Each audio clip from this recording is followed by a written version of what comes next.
Hey there, are you grieving the potential loss of a loved one or feeling overwhelmed with the loss of someone you care about? If so, you're in the right place. Lisa Hartung here, and this podcast is designed to guide you through topics surrounding death and dying. We'll dive into multifaceted aspects of grief, offering you a blend of personal stories, expert insights, and practical advice for your grief journey. May this be a safe space for you to learn, listen, and ask questions about your own life and loved ones. So grab your favorite beverage and let's dive in. Welcome back to another episode of Giving Grief Grace. So friends, this time I'm coming to you after having just finished a run. No makeup, just raw, sweaty Lisa here. And I'm coming on because I wanted to chat about something that I think about on a regular basis. And it's free smiles. So it takes no effort for us to smile.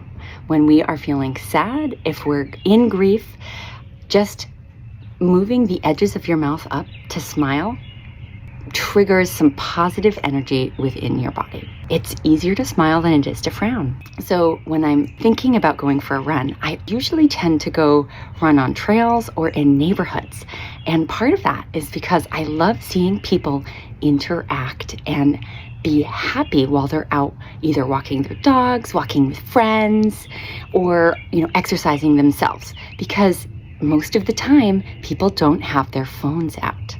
And when we can be present in nature and with one another, it just brings such joy, such grounding to our lives. And one thing that I love most is if I see someone, walking or running toward me, I always try to wave and smile and say hello. In some areas, that would be like, oh my gosh, don't make eye contact. I find that in neighborhoods, people's smiles just light me up, and it's such a joy to see other people smile. And that's actually one thing that I do every time I am flying. The TSA individuals who are they're working in the airport, they're checking people in through security. And, it's sometimes can be a really tough job because people are angry and people are rushing. And so my goal every time of going through security is to make at least one TSA guard smile or a laugh or just try to get some sort of positive interaction in there. And I think if you have ever lived alone, or if you're living alone currently and you are grieving, one thing that helps so much is personal connection.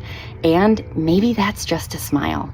Maybe that's you're going into the store to pick up, maybe you're going into the pharmacy to pick up a prescription, and you smile at the pharmacist and say thank you.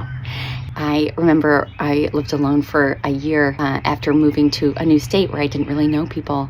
And so going to the grocery store and talking to the cashier was my time for personal interaction, which, was such a joy. And I remember someone gave me a hug that I hadn't seen in a long time. A girlfriend did because we were visiting with each other. And I was like, oh my gosh, I didn't notice that I missed that personal touch so much. So one thing, if personal touch is really uncomfortable or, hugs, everyone's not into that. I'm not a huge hugger, but you can give a smile, and you can say, I'm so glad that you're here today, or hello, have a happy day.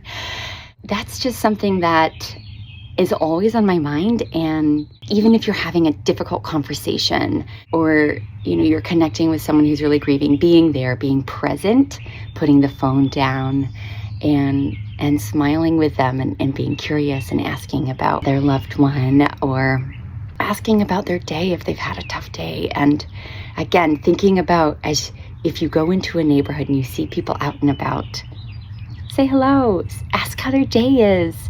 It doesn't take much to smile at someone. So that's my thought for the day. And I am so excited because this is episode 51. Next week is episode 52. We have been doing this podcast for a whole year. I started it in honor of my mom and in her legacy. And I cannot tell you how cool this past year has been. So stay tuned, check in next week, and I will be sure to chat with you all about the learnings and the takeaways that I've had over the past year. And we're all human, and so it's good to remember that. But as you go into today, think about, how can I smile? And even if you're thinking internally like, oh my gosh, I'm like really depressed, or I like can't get over myself, can you at least just force yourself to smile? And like you can smile like this. I'm baring my teeth for those that are listening, or and just making like half smile. Is that something that you could do? Because you have the power to smile. If you make yourself smile, then you might feel one little teeny bit better, and maybe that's all worth it. I hope that you have a great day. I hope that you give yourself grace and that you do something that brings you joy. As I'm recording this, I'm hearing the birds chirp. It's the morning sunshine. I find that I get the most energy then. And I've already given away at least 20 free smiles from my run through the neighborhoods this morning. And I've seen such wonderful relationships of people just walking together and enjoying. So I hope you have a great day, and sending love and hugs to all. Catch you next week. Thanks so much for listening to this week's episode of Giving Grief Grace. It would be such a gift if you could share this episode with someone and brighten their day. You never know what will happen. Subscribe to get a weekly dose of positivity, and while you're at it, please leave a review. May you be kind to yourself in the week ahead and give yourself grace. Thank you so much for listening, and we'll see you next week.